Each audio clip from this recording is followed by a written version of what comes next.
Well, thank you again for taking the time to speak with me today. I appreciate it. Things mutual. Thank you. Yeah, and I think we previously spoke for like about a decade ago, so it was nice to get to speak with you again. And so for this one, I wanted to start off asking about what really interested you in the character and the script overall, and how you became involved in the story. Yeah, I was sent the script and to read. I knew it was a new filmmaker. I read the script. I got on the phone with the filmmaker, Barnaby Clay. I said, "This guy has a really unique perspective on telling stories. He's really going to go somewhere." That he came up with this twisted, entertaining, wild story in his imagination. It's completely original. I agreed to do it based on the Zoom. I got an amazing partner, Kate, who is just one of the most phenomenal actresses I think alive to work with, and the experience was one I'll never forget. As I think, hopefully, when people see this movie, they'll never forget either. Mhm.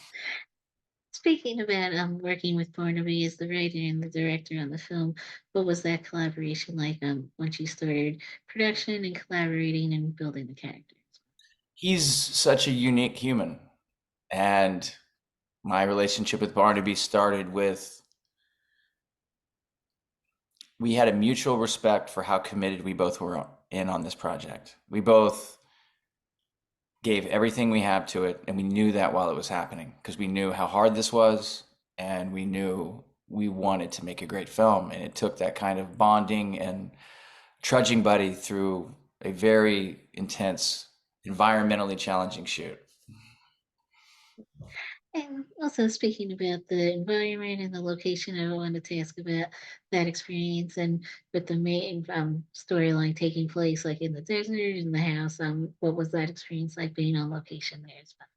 Kanab, Utah, we filmed there. It was a beautiful town that John Wayne used to film all of his movies. There's this lodge there called the Perry Lodge, and each room is dedicated to a stunt person or a crew member from that era when Wayne and they used to run around and make the westerns out there. But it was just, I don't know how they found that location, but it definitely feels like another character in the film. And while you were filming, and throughout the story, while I was watching the film, I like the fact that your character's really trying to contend with his situation, and someone would seem like he was kind of really getting comfortable, and other times he was very like upset and wanting to still get out. And what was that experience like for you as an actor to really develop that aspect and really just changing emotions in that sense as It, this was a role that some roles I have to do a crazy transformation for, the character requires it, losing weight or a certain walk or an accent. This was one where it was very close to who I am in terms of physically and emotionally, I guess, if you will. There was I just really related to um, I tried to just stay connected to Kate. That's where my lifeline was because the environment and the circumstances did a lot of talking where I could just really exist and take in what's happening to me. well. And speaking about the physicality and the stunt work, what was that experience like for you as well, and really creating the physical side for the character? It was it was um it was scary for me at times. There was when we did that big stunt sequence that you see in the trailer. Um, that was very scary. It was very dangerous, and I'm very extreme of heights. See, I have a couple of fears. I'm slightly afraid of heights, but I'm super claustrophobic. So this movie was just really digging into all the things. It's like, okay, I got this movie so I could overcome some personal trauma around claustrophobia. But yeah, And speaking also of Kate, what was that experience like in building the dynamic between your characters during film? the dynamic is she's just a phenomenal human in every way, and her talent is so immense that when I'm across from her, I just get filled with so much gratitude knowing that she was who I got to dance with in this story and play with and all the things that Kate and I go through in this movie together. It's I got very fortunate that she was my partner in this movie. and that's all I can say. She's just a phenomenal actress and such a good human. I think she's one of the best actresses alive. I believe it. Yeah. Yeah, I really enjoy like the dynamic between with you two overall, and thought her performance was really interesting as well, and especially when you were interacting with the kids in the film as well. And what was that experience like, also working with the kids as like supporting actors? Well, that's an interesting question. I can't really give away my opinion on the kids without spoiling the movie a little bit. But I will tell you, those kids were great, and they brought such unique performances, and they're all such unique characters as they are. So I think Barnaby did a great job of putting together an all-star team of terror. So it's they did in Mhm. terms of Stone's perspective, they were phenomenal. The kids were. Mhm. And with the film also playing at a couple different film festivals, I saw it played at Tribeca, and I live in New York. So, what was that experience like, getting to come here and share the movie with audiences at the festival as well? I mean, the deal with New York versus other festivals is the audiences in New York are really smart, and they get engaged, and I love watching a film premiere at Tribeca or the New York Film Festival or any of the festivals in New York that I've been to. They're a really smart audience that gets things very quickly that are hidden, if you will. They At the premiere, people were picking up little things not to give a spoiler alert, but in the beginning of the film, there's a road that I drive down. If you really pull out, and I think most people will get it, it looks like a sperm.